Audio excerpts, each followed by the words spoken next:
Just how far would someone go to get rich? As it turns out, way farther than you would imagine. From selling cars that never existed to toppling the French monarchy, these con artists didn't just break the rules, they rewrote them. We're exposing them all on today's episode of The Infographic Show, the most insane scams in history. Number 7. The undercover thousandaire. We've all heard the phrase, fake it till you make it. But this scammer took that to the absolute extreme, conning her way into a life of luxury with only some bogus bank statements and a whole lot of confidence. And whoever let a little fraud stand in the way of a good time? Anna Sorokin was just an ordinary girl from a small town near Moscow, Russia, who moved to Rhine-Westphalia, Germany when she was just 16. As a teenager, she became obsessed with the world of high fashion that she saw in magazines like Vogue and Harper's Bazaar. After finishing high school, she moved around Europe for a bit before managing to land an internship at Purple, a trendy fashion magazine. And it was while working for Purple that she developed a glamorous alter ego, a German heiress named Anna Delvey. We'd have personally gone for something cooler like Chad Peckflex. But hey, we never worked at a high-end fashion magazine, so what do we know? In 2013, the mysterious Anna Delvey moved to Manhattan and quickly installed herself into New York's high society. Using a mix of forged bank statements, phony checks, and bogus wire transfers, she was able to convince everyone, even the bank, that she had an exorbitant trust fund back in Germany. And as it turns out, when you're rich, a lot of places and a lot of people fall over themselves to give you free stuff.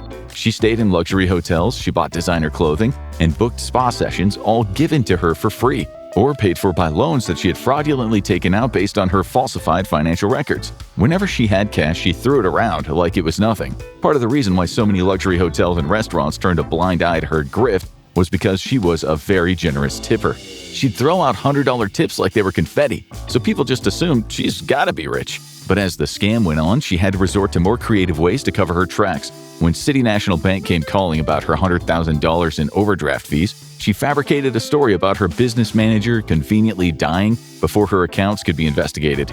Then, when a boutique hotel called 11 Howard tried to kick her out, she bought the names of the hotel managers as domain names and then ransomed them for $1 million. You gotta appreciate the sheer insane guts of it. But the straw that broke the camel's back was when she invited a group of friends on an all-expenses-paid trip to Morocco. When her card was declined at the resort, Delvey left her friend Rachel Deloche Williams with the $62,000 bill.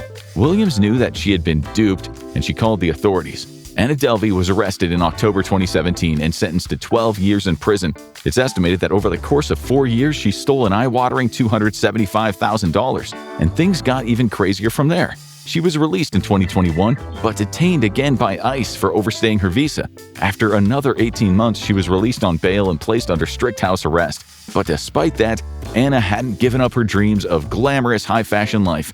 She was featured on Dancing with the Stars in 2024 and even modeled on the runway at New York Fashion Week, complete with a rather fetching house arrest ankle bracelet. So in a way, maybe she really did fake it until she made it. And at least unlike our next pro scammer, she didn't ever fake her own death. Number 6. The car that never was. The Tesla Cybertruck is frequently called the worst car ever made, and it gets a lot of frankly well-deserved flack over its rust-prone exterior, dubiously functional self-driving capabilities, and its tendency to deliver electric shocks as an added extra. But one thing we can say about the Cybertruck is that, love it or hate it, it does actually exist. That is more than could ever be said of this next scam, the Dale. The Dale was the flagship car of the 20th Century Motor Car Corporation, an American automobile company started by Geraldine Liz Carmichael in 1974. Carmichael had already lived a crazy life before founding the company. She'd been assigned male at birth, and while living as a man, she had fought in World War II. She'd been married 4 times, been arrested for counterfeiting U.S. currency. Oh, and then she faked her death in a car accident. And this is all before the actual crazy stuff even starts. After transitioning, she reinvented herself as a girl boss marketing genius. And in 1973, she met Dale Clift. This wannabe inventor had built a prototype 3-wheeled car made out of PVC tubing and the motor from a Honda Super Hawk motorcycle, a real lemon if there ever was one. But this was at the height of the oil crisis. Fuel prices were through the roof and everyone was desperate to find some solution. Whoever could create an affordable, fuel-efficient car and market it to the public would be raking in the cash. So Liz and Dale went into business together. She gave him a big payout for the rights to mass-produce and market the car via her recently established company. In tribute to its designer, the car would of course be given his name, the Dale. Through 20th Century Motors, Liz unleashed an absolute marketing blitz, and soon enough, investors started taking notice. In a Chicago Sun-Times interview, Liz said that she was on the way to taking on General Motors or any other car manufacturer. According to her, the car's 3 wheels and low center of gravity made it impossible to tip it over despite the lightness. She even boasted that you could drive it straight into a wall with no harm to the people inside. It was also supposedly super fuel efficient since it ran on a modified motorcycle engine. The Dale was the most talked about and pre-ordered new car of its day, with a non-functional prototype appearing at the 1975 Los Angeles Auto Show. The car was even offered as a prize on The Price is Right. But if it was so great and popular, why don't we hear about it now? Well, the Dale wasn't real. The supposed factory where the cars were going to be built was just a disused aircraft hangar that Liz was renting. Only 2 prototypes of the Dale ever existed, and only one even sorta worked. It was made from fiberglass, wood, and a lawnmower engine. You'd honestly have a hard time getting it cleared for a high school go-kart race. The scam didn't take long to fall apart. After 9 months of assurances, the investors and the dealers started wondering where the cars they had been promised were, and that led to an investigation, but Liz had already skipped town with the money, which was estimated to be the equivalent of about $2 million. It was a modest payout, but we've got to put the Dale on this list just for the sheer spectacle. And she almost got away with it too. Liz wasn't found again until 1989 when she was arrested in a town called Dale, Texas. No, seriously. But in terms of the damage, this car just left a lot of automotive investors out of pocket. Our next scammer actually got a lot of people straight up murdered. Number 5. The scam that killed the monarchy. The so-called Affair of the Diamond Necklace happened all the way back in 1785, so why are we still talking about it today? Well, because this was a scam so audacious that it was partially responsible for the collapse of the French royal family. The story starts in 1772, when King Louis XV commissioned a necklace for his mistress, Madame du Barry. Let's try not to judge, it's like the mafia, they all had mistresses back then. The necklace, which cost the equivalent of $17.5 million to make, was so elaborate that by the time the jewelers had sourced and cut all of the diamonds, the king had died. So the necklace sat there unpaid until 1778, when King Louis XVI offered to buy it for his wife, Marie Antoinette. It must not have gone with any of her powdered wigs though, because she refused it, although it might have been due to the whole, other woman thing. So the stage is set. Now let's meet our scammer. C'est bonjour to Jeanne de la Motte, an aspiring society woman and illegitimate descendant of King Henry II of France. She was married to Nicolas de la Motte, a military man who went by the self-appointed title of Comte de la Motte. Jeanne was also the mistress of Cardinal de Rohan, the French ambassador to Vienna, who was in the royal doghouse for insulting Queen Marie Antoinette's mom. Now, fearing his job was on the line, Rohan was desperate to regain favor with the royal household. When he complained about this to Jeanne, she told him that, she could just talk to the queen for him if he wanted. She'd been able to infiltrate the French court at this point with the help of a fellow con artist who specialized in blackmail and forgery. Had she ever been introduced to the queen? No. But was Jeanne gonna let the truth get in her way? Absolutely not. She told Rohan that she and the queen were best friends and offered to pass along a letter on his behalf. That's right, Jeanne was catfishing Rohan by forging letters from Marie Antoinette herself, and, Rohan totally fell for it. He became convinced that the previous cold treatment he'd gotten from the queen had to be because she was secretly infatuated with him, so he begged Jeanne to arrange a meeting. This is where most catfishes fall apart. Once they go on the date and they realize you are not the person in the photo, it's over. But Jeanne had prepared for this. She and her husband hired a prostitute, who was a dead ringer for Marie Antoinette, to meet up with Rohan and give him a rose as a sign of her love. Now at this point, Jeanne had Rohan cooked. Now that he was convinced the queen was in love with him, Jeanne moved on to the next phase of the scam. She started asking him for money. No matter how large the sum, Rohan handed it over, believing it was all for Marie's various charitable foundations.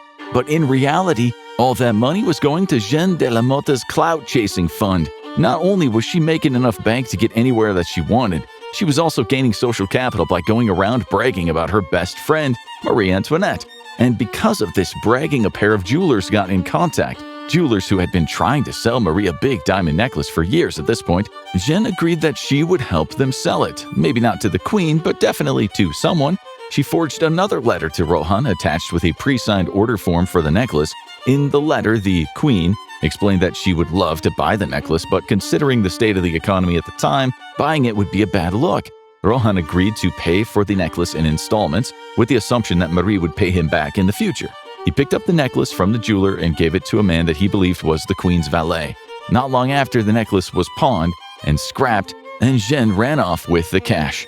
Rohan was eventually caught with one of the forged letters and arrested. However, he was released once Jeanne and her husband Nicolas were brought to trial. The case quickly became a national spectacle, and even though the king and the queen weren't directly involved, the affair of the necklace massively soured public opinion on the royal family, especially Marie Antoinette. So in the long run, the cost of this scam wasn't just the $17 million for the diamonds, it was also the entire French monarchy. But for Jeanne, scamming was just what she did to get by. For our next entry, scamming was an art form and a way of life. Number 4. The court of crime sells the Eiffel Tower. Staying in France, let's introduce you to Count Victor Lustig. This scammer was so prolific and brazen that he once managed to swindle famous Chicago gangster Al Capone. But by far the most famous con of his storied career was the time he sold the Eiffel Tower. For a little context, the Eiffel Tower wasn't always a beloved landmark the way it is today. It had originally been built for the 1889 World's Fair, and the original plan was to have it demolished in 1909. This demolition obviously didn't happen because, well, it's still standing. And it was still standing in the 1920s, but it was expensive for the city to maintain, and a lot of the locals thought it was a tacky eyesore. Victor Lustig, who was not really a count, would have known all of this when he came to Paris in 1925, and he started telling people that he was an official representative of the French government.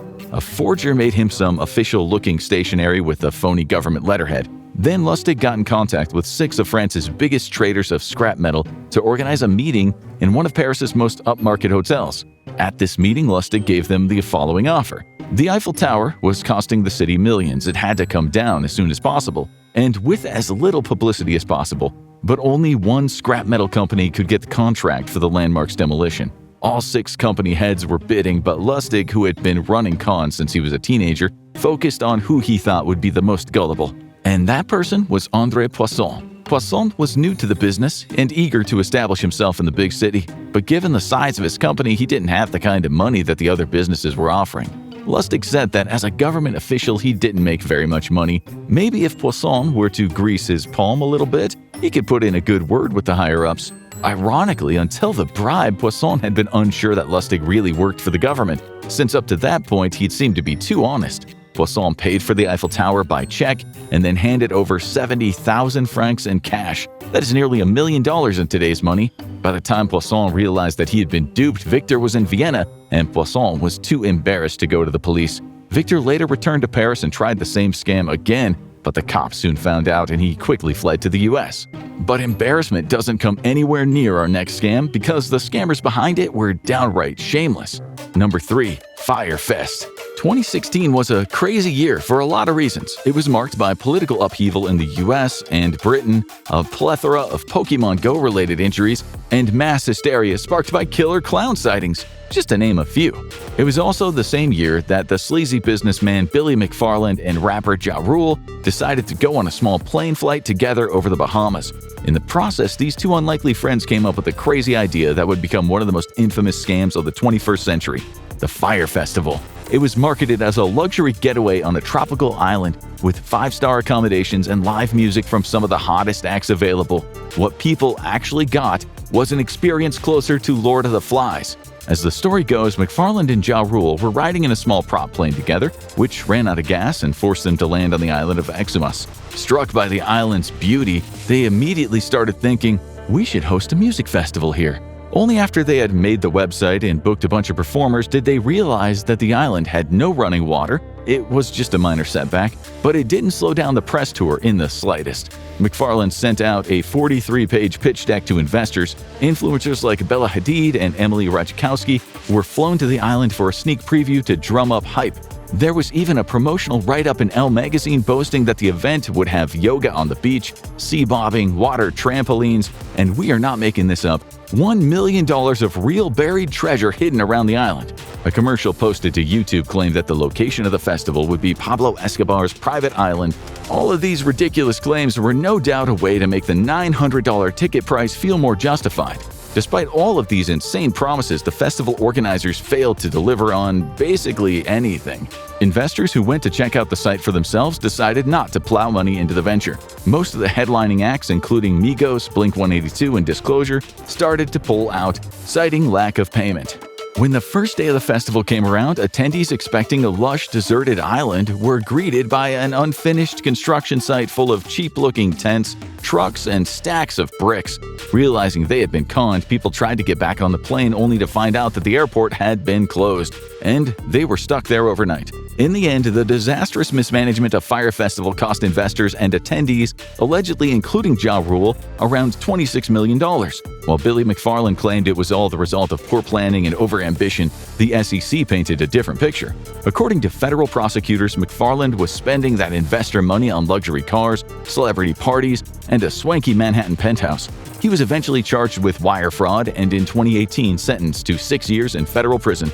He served fewer than 4 before being released. Since 2016, he has been periodically threatening to put on Fyre Festival 2, but it never seems to pan out. Understandably, it's been very hard for him to secure the funding. Unlike our next scammer whose lies were a hell of a lot more dangerous than just giving a bunch of rich teens a terrible weekend. Number 2. The Vampire of Wall Street. What's a list of scams without mentioning the American healthcare system? But on the subject of American healthcare, this next scammer promised to revolutionize blood testing and managed to fool some of the richest, most powerful people in America. This is the story of Elizabeth Holmes, known for having a weird voice, a love of black turtlenecks, and for being the world's youngest self-made female billionaire in 2015. When she was still studying chemical engineering at Stanford in 2002, Holmes had an idea for a revolutionary invention, a wearable patch that would test microscopic blood samples for infectious diseases and automatically release medications. When her professors told her that that device would be impossible to produce, she didn't let that stop her. She quit school and she started Theranos, a biotech company that at its peak would be valued at $9 billion. Holmes's pitch was the Edison, a machine that could accurately detect any disease from a single drop of blood. It was a great idea in theory. Investors loved Holmes. She was able to gain support from Rupert Murdoch, Bill Clinton, and even the dean of Harvard Medical School, who offered Holmes a seat on the board of fellows. However, in 2015, a whistleblower within Theranos revealed the ugly truth behind the Edison. The machines didn't work. All of the lab tests had been faked, and the machines that were being used in labs across America were giving bogus readings. By 2018, after dozens of lawsuits, Theranos dissolved, and that same year Holmes was arrested. She and her partner, Ramesh Balwani, were accused of fraudulently raising $700 million from investors. Now, let's take a look at one of the biggest, boldest, and downright weirdest scamming gangs of all time, and the way they beat a system that everyone thought was completely unbeatable. Number 1. Ocean 70 and the Impossible Con. Our most successful scam on our list reads like something out of a heist movie. A gang of high-tech con artists managed to beat the odds at Baccarat, a game considered nearly impossible to cheat, and walked away without ever being caught. Here's how the gang operates. There are believed to be as many as 70 members who take turns visiting casinos in small groups. That makes it nearly impossible to identify them until after they've already scammed you. And here's how the grift works. There are 3 players, all members of the gang. The dealer offers the deck to one of them, as well as the red cutting card. As is traditional, Baccarat is played with 6 to 8 decks, normally about 400 cards, and the player runs his hand over the edges of the cards before deciding where he'll cut the deck. But under the cut card, he's actually using his fingernail to flick through the deck, allowing the top corner of all 400 cards on the table to be recorded by a camera hidden in the sleeve of his jacket. None the wiser, the dealer deals out the cards and the game continues as normal. After a little while, the player excuses himself to go to the bathroom, where another member of the gang is waiting to take the camera and upload the footage. The player returns to the Baccarat table, while his accomplice in the bathroom converts the footage of the cards into a frame-by-frame sequence that he can then export and email to one of the players at the table. This player opens the email on his phone, and now he knows the order of every card in the deck. He makes his bet, and the other 2 players follow his lead. All 3 players walk away with modest wins, and the casino security doesn't even know they've been robbed. all thanks to clever tricks and James Bond-style gadgets. By operating scams like this, the Baccarat cutters have been able to scam millions of dollars from casinos all over the world. The most brilliant part of the scam, and the reason they have never been caught, is that unlike all the other scammers on this list, they never get too cocky. They always keep it low-key, and their little and often approach means that they can make bank without ever stealing a suspicious amount of money all at once. Think those scams were wild? Wait until you meet the masterminds who didn't just trick the system, they stole from it outright. Watch The Greatest Thieves in History to find out how they pulled it off, or click on this video instead.